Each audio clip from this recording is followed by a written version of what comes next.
Hace tiempo realicé una votación para decidir qué video haría para mi regreso y resulta que muchos votaron por esta video respuesta, por salseo o por ver sangre, pero desde ya les voy aclarando que esa opción no la coloqué para meterme con Vivi, sino más bien para esclarecer algunas aseveraciones de su discurso siempre desde el respeto. En otras palabras, si ya saben que yo no hago bardo, ¿para que lo pidan?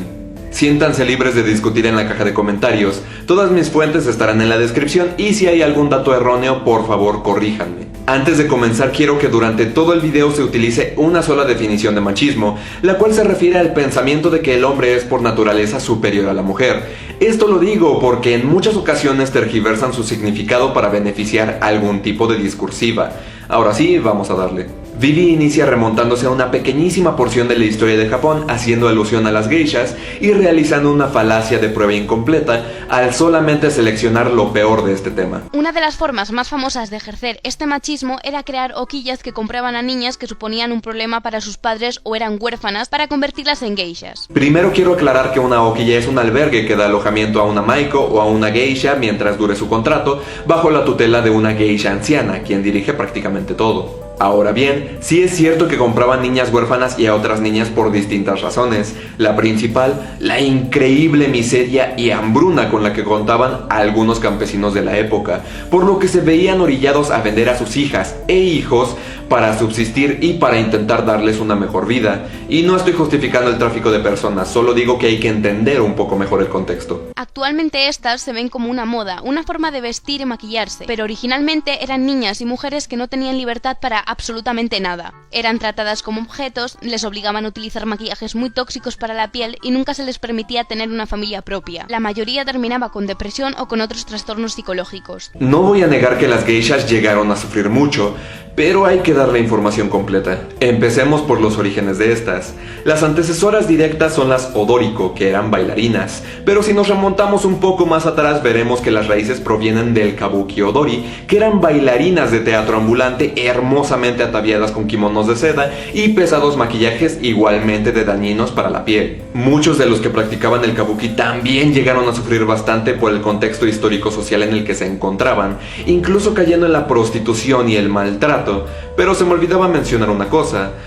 Estas víctimas de las que hablo eran casi en su totalidad varones. Para evitar esas nuevas prácticas de placer que surgieron en el kabuki, en 1779 las geishas fueron reconocidas como artistas y se adoptó un sistema kanban para supervisar a las geishas de la zona, además de que se restringió su número por debajo de las 100 artistas, protegiendo así a las geishas de que cayeran en la prostitución. De hecho, una de las reglas principales era que no podía existir el contacto físico del cliente con la geisha, pues estas eran damas de compañía contratadas para animar y servir en reuniones de personas poderosas. Por ello es que tenían una formación muy rigurosa donde aprendían tareas de servicio, canto, baile, modales, arreglo floral llamado ikebana, ceremonia del té y caligrafía japonesa llamada shodo, además de que asistían al colegio, pues era imprescindible que tuvieran educación. No sé ustedes, pero con esta información me surge un grandísimo sentido de respeto y admiración por esta parte de la cultura y por las mismas geishas. Me parece, más bien,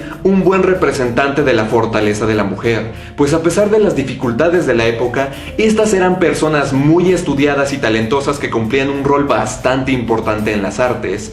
Pero sigamos a ver qué más tiene que decir de esto. Esta forma suave de ejercer la trata de blancas ya está en desuso, pero Japón sigue utilizando formas de subyugar a la mujer que ejercen una mayor influencia sobre todas las niñas. Entonces, ¿para qué lo mencionas si ya está en desuso? ¿A qué vino toda esa narrativa histórica?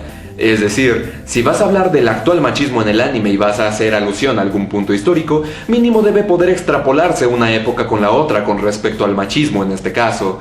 Aunque dejando eso de lado, debo aclarar que las geishas siguen existiendo, solamente que hay regulaciones actualizadas a nuestra época, y estas artistas son profundamente admiradas y respetadas. También debo clarificar que no es como si las mujeres no tuviesen papeles importantes durante esta época, pues la mayoría de mujeres eran entrenadas para defender sus hogares en caso de invasión o robo, e incluso hubo muchas mujeres que sirvieron dentro de la guerra como guerreras, solo que por cuestiones de peso y fuerza, en lugar de katana usaban naginata. Una guerrera muy conocida es Nakano Takeko, quien tuvo una formación con varias armas y destacó por ser demasiado talentosa, Incluso, de mayor, formó su propio ejército de mujeres samuráis, quienes murieron en la guerra Boshin defendiendo un lugar muy importante. Ella actualmente es un símbolo de inspiración para muchas chicas que practican judo, kendo, karate y demás artes marciales. Otro ejemplo es Mochizuki Chiyome, quien creó el grupo de ninjas mujeres más famoso de todo Japón,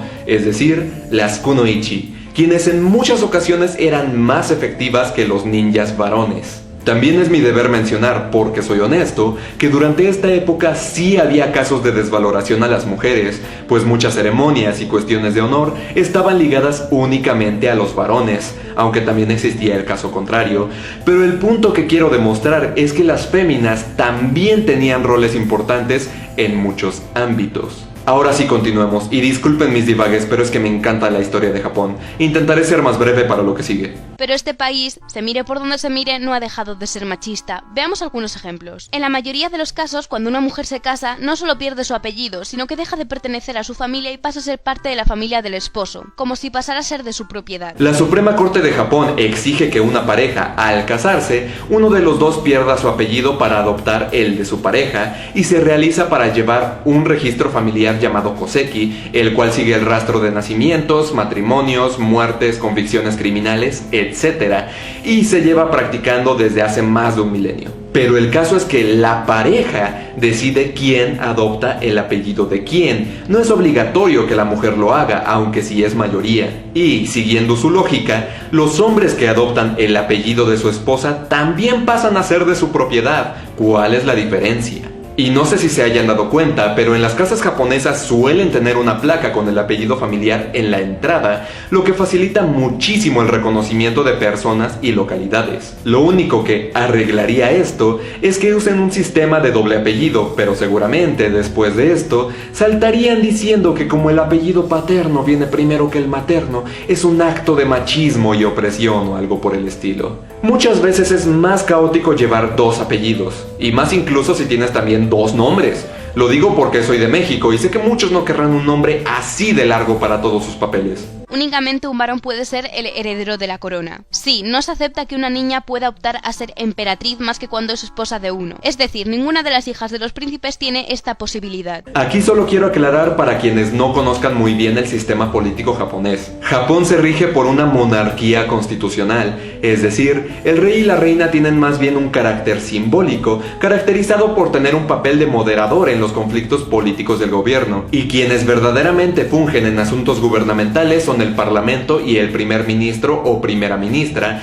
quienes son elegidos por el pueblo. No es poco habitual que las mujeres renuncien a su empleo al casarse para hacerse cargo de su hogar. Yo pienso que hay que dejarles escoger lo que quieran, y si lo es quedarse en casa para criar una familia, pues que lo hagan. A fin de cuentas es el trabajo más importante que existe y no es fácil. Además, según los estudios, las mujeres más felices son las que trabajan de esto. En un rato más pondré a cada lado el top 5 de los trabajos que hacen más y menos felices a las mujeres para contraargumentar otro punto. Los casos de groping, manoseo en los trenes, han llegado a ser tan comunes que la única solución que se les ocurrió a las autoridades fue la de establecer vagones solo para mujeres. No, desde luego no es la solución más idónea. Nos gustaría poder ir en cualquier transporte público sin miedo a que alguien nos toque o nos fuerce a hacer algo que no queramos. Le están dando una solución y se está quejando. Además, hay multas para quienes hacen esto y para quienes toman fotos por debajo de las faldas de las chicas, entre otros actos de acoso. En Japón es súper mal visto este tipo de actitudes. Hasta 2016 las mujeres tenían que esperar 6 meses antes de volver a casarse después de un divorcio, cosa que los hombres obviamente no tenían que hacer. Por petición de la ONU, esta ley se modificó, no se erradicó, simplemente han reducido de 6 a 3 meses, ley totalmente vergonzosa, machista y absurda. Y esto es lo malo de ver noticias de una página llamada Equality Now, donde toman la información que les conviene para apoyar su agenda política. El asunto no es conocer la ley en sí, sino saber por qué existe y por qué pasó de 6 meses a 100 días. Les traduzco tal cual. Esta disposición tiene por objetivo evitar la incertidumbre respecto a la identidad del padre legalmente presunto de cualquier niño nacido en ese periodo. Esta disposición se relaciona con otra, el artículo 722, el cual asume que el anterior marido es el padre de cualquier niño nacido dentro de 300 días de un divorcio. Por cierto, una de las involucradas en la edición de esta ley es una mujer. Y la razón por la que cambió en el 2015 a solo 100 días es porque la Suprema Corte sostuvo que el periodo de espera de 6 meses era demasiado largo, pues si un niño nace después de 200 días a partir del divorcio, se asume que el marido es el padre bajo el artículo 722 ya mencionado. Y no hay superposición de sospecha de un niño cuya madre se haya casado 100 días después del divorcio.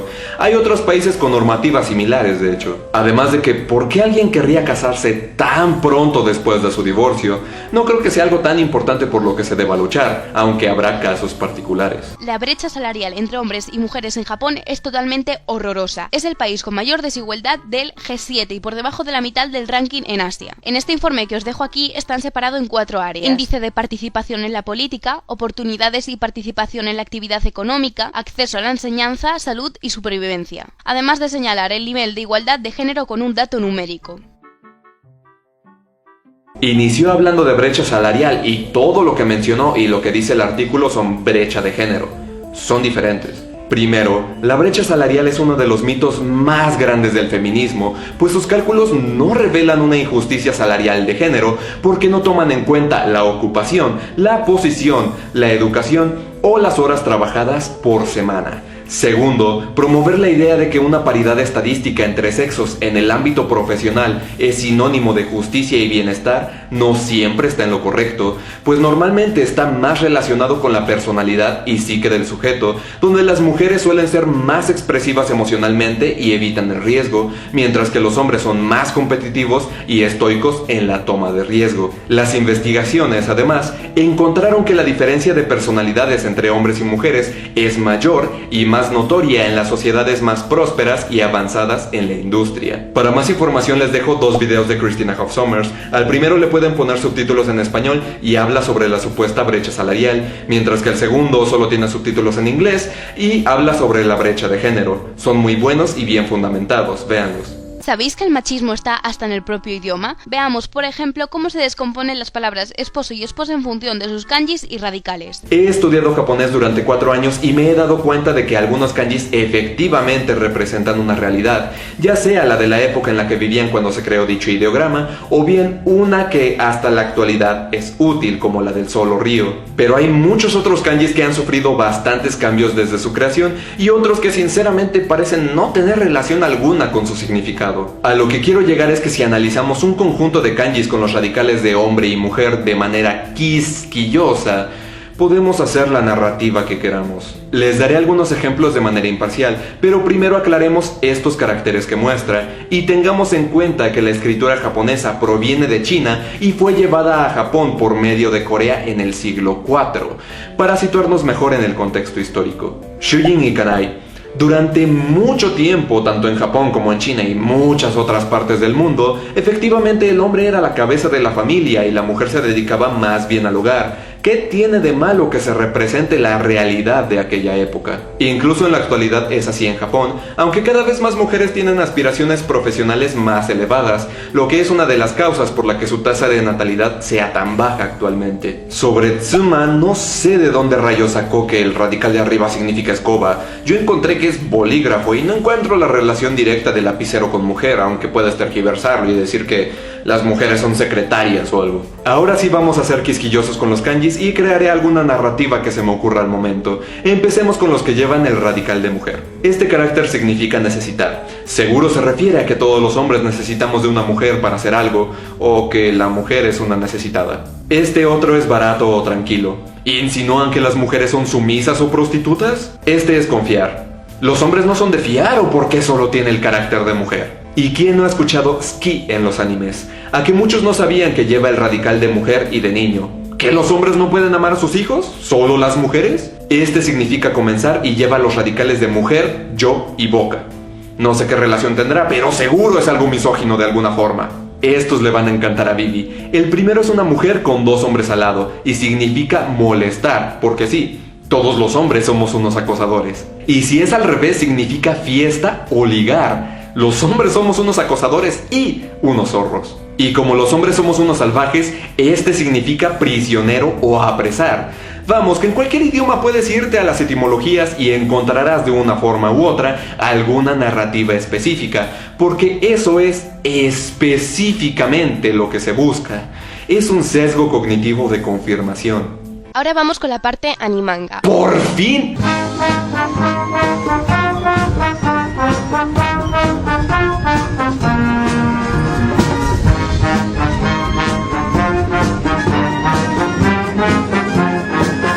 Siendo sus dos categorías o demografías más famosas el shoujo y el shonen. Como supongo que sabréis, el shoujo es una categoría dirigida a las niñas, donde una mayoría aplastante tienen como temática principal el romance, y por el contrario el shonen está dirigido a los niños, suelen ser mundos abiertos donde los protagonistas viven aventuras en diversos sitios. Se cree que cuando alguien te dice por favor recomiéndame un shoujo, lo que quieren decir es por favor recomiéndame una pastelada romántica.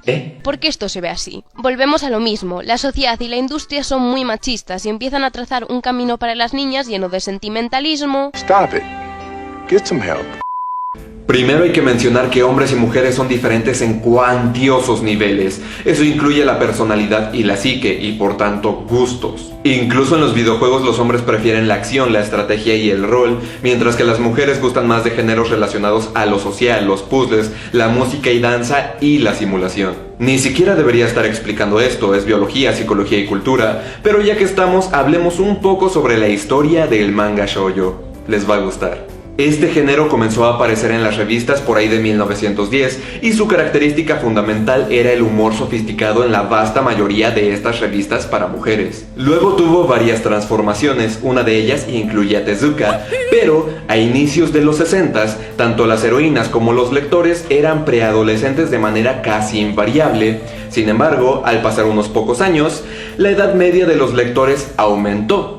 Y una de las pocas artistas femeninas en el campo, Nishitani Yoshiko, comenzó a dibujar historias de japoneses contemporáneos enamorados, lo que marcó una dramática transformación del género. Entre 1969 y 1971, la inundación de jóvenes mangaka mujeres transformó nuevamente la industria al experimentar con el contenido y la forma, creando así varios subgéneros. Uno de ellos es el Shonen Ai, o sea, amor entre varones. Básicamente, el shoujo comenzó como humor sofisticado para mujeres creado por hombres. Incluso Tezuka en algún momento llegó a introducir drama intenso y temas serios al manga, pero posteriormente, cuando la industria empezó a tener mayor influencia de artistas femeninas, el género comenzó a desviarse por el camino de las historias románticas. El shoujo, como lo conocemos hoy día, fue concebido por mujeres.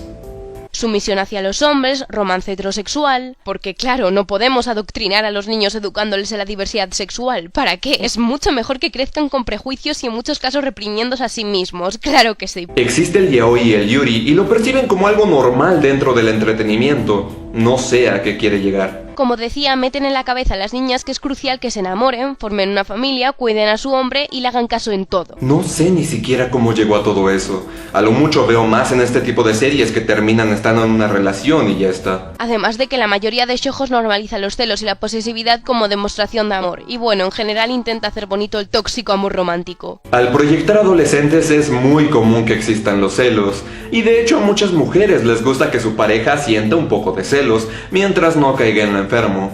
Pero en general este tipo de series tienen una pésima escritura y es mejor que le critique por eso, por su mala escritura. ¿Y por qué el amor romántico es tóxico? Tengo entendido que el amor romántico implica la mezcla del deseo emocional y sexual, dándole más énfasis a las emociones. No sé si se refiere al amor idealizado por Hollywood o qué conchas. Hablaré de algunos shoujos que son de los más famosos para reforzar mis argumentos. Vampire Knight Knight. Este shoujo en su momento me produjo tal asco que a duras penas lo pude terminar, por lo machista que es y lo mal escrito que está. Yo solo apuntaría a la escritura, aunque no lo terminé. Y por cierto, la fantasía de vampiros es muy común entre las mujeres, pues les parece atractivo que les muerdan el cuello. La protagonista no tiene una pizca de personalidad y actúa en base a los dos tontos estos. Rayos, me recuerda un montón de anime shoujo y shonen donde los personajes no tienen personalidad y solo funcionan para la autoinserción de su público. Y Mini Todoke, trata sobre Sagoko. Aquí te enseñan que tienes que cambiar en base al resto y tienes que ser guapa y hermosa para que te acepten. Y para rematar la mierda que es el anime, se esfuerza en hacer que la chica demuestre una devoción al chico, pues él la dio esa oportunidad de cambiar para gustar al resto. Tsukite y Nayo. Esta vez tenemos a una chica, como no, tímida y frágil que llama la atención del... Me brincaré estos dos ejemplos porque el primero está forzadísimo y tiene una mala escritura, mientras que el segundo solo tiene una horrible escritura. Okami Shoujo Tokuro Ouji. Sobre Okami Shoujo Tokuro Oji debo mencionar otra fantasía común entre las chicas, y es la de domar a la bestia, es decir, que el chico malo se vuelva bueno por amor. Si quieren saber más, les recomiendo este video llamado ¿Qué le pasa a las mujeres? Por Psicoblog. Tiene 2 partes y también hizo una sobre los hombres, por si tienen curiosidad. Ahora pasamos con el shonen, que como he mencionado te narra las aventuras de X personajes por X sitios desde una visión evidentemente androcentrista. Muchos de los protagonistas tienen la función de autoinserción, donde el espectador se identifica como este, y no es sorpresa que a los hombres les guste sentirse importantes, sentir que logran grandes cosas, y en muchas otras instancias que son dueños de un harén. ¿Cuál es el papel del hombre? Pues el principal, el imprescindible, el epicentro de toda trama. Exacto. ¿Cuál es el papel de la mujer? En la Son mayoría de personajes casos son secundarios que un en mero ocasiones reclamo ayudan a sexual. matar. ¿Qué? Vale, hay bastante fanservice en esta demografía, y se debe a que los hombres son mucho más visuales, pero reducirlos a reclamos sexuales es una sentencia algo fuerte, y es muy raro que su público lo perciba de esa manera. Y sí, hay mujeres con cierto nivel de desarrollo que poseen fuerza, pero ¿qué pasa? Que da igual, porque siempre habrá un hombre que las triplique en todo y muchas veces utilizarán el pretexto de tiene fuerza para sexualizarlas a niveles estratosféricos. Que el protagonista supere a, qué sé yo, todos los demás es normal, digo, es el protagonista. E insisto en que los ejemplos los está sacando de series malas con pésima escritura, donde la culpa recae en esa pésima escritura. Si quieres sacar cientos más de personajes femeninos mal escritos, adelante. Por cada uno de ellos yo le podré decir uno masculino mal escrito. Estamos hablando de anime, y peor aún, de anime actual. He de mencionar también que si os dais cuenta, generalmente estas obras están narradas en mundos que los autores crean y delimitan, es decir, ellos eligen cómo funciona y cómo deja de funcionar. Y aquí no podéis venir con es que biológicamente los hombres tienen más fuerza porque lo dice la ciencia, ya que la ciencia dudo que diga que estos mismos pueden echar fuego por la boca. A esto se le llama falacia de la falsa analogía. No creo que sea necesario explicar lo risible de la comparativa. Por otro lado, en muchos mundos las mujeres superan con creces a los hombres, y Esquizo había hecho un comentario al respecto, así que lo dejaré hablar. Podemos decir a través de este video que Japón es machista, el anime también, las series de romance malas son machistas, las series de acción malos son machistas. Necesitamos más representación de la mujer en el anime. Shisekai Yori, protagonista mujer. Akame ga Kin, las chicas son más poderosas. AKB 0048, las chicas salvan el universo en guerra cantando. Angel Beats, las chicas son más listas y hábiles. Bento, las chicas les parten la madre a los chicos. Black Lagoon, una chica psicótica que dispara a todo enemigo sin dudar. Blade and Soul, un mundo gobernado por una chica de manera totalitaria y la prota es mujer. Coppelion, las chicas son las importantes y tienen poderes. The Atman Wonderland, la amiga del prota es la más poderosa del anime. Digimon 1, 2, 3, todas las chicas tienen la misma participación que los chicos. Durarara, las chicas son parte de la historia y pieza clave de la trama. Evangelion, las chicas son mucho más interesantes y fuertes que el prota. Fate, Saber es el puto rey Arturo. Furikuri, las chicas utilizan al prota como objeto sexual. Hemsemi demostró que las chicas son más pervertidas y más locas que los hombres. Hunter x Hunter, muchas chicas son muy poderosas e impresionantes. Medaka Box, la prota es un puto dios. Y así podría seguir con 130 animes más que demuestran que las mujeres son fuertes e independientes. Por supuesto, el anime es muy machista, misógino, xenófobo, racista, neonazi. Me brincaré sus ejemplos de Naruto, Fairy Tail y One Piece porque cae en lo redundante. Además de que ninguna de las 3 series terminé de ver, ya que son malas o mediocres. Así que sigamos.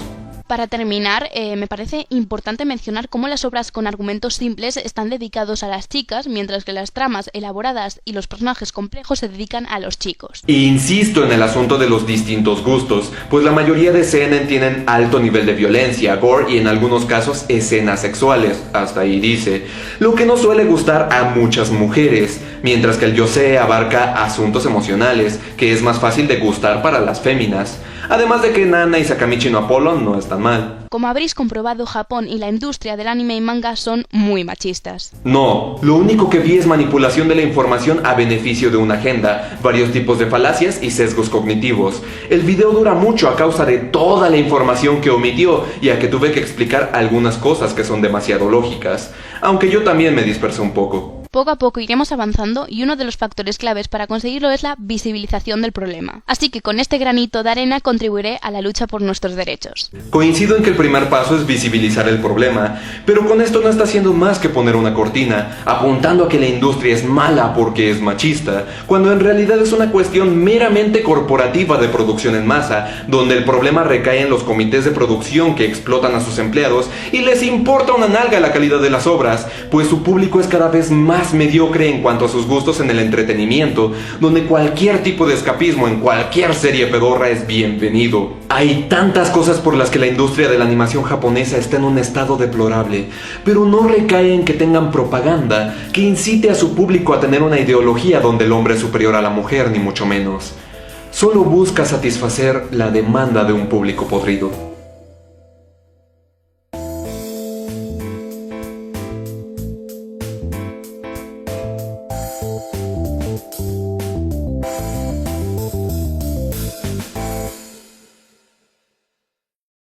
Japón es un país muy retrógrado. Stop it. Get some help.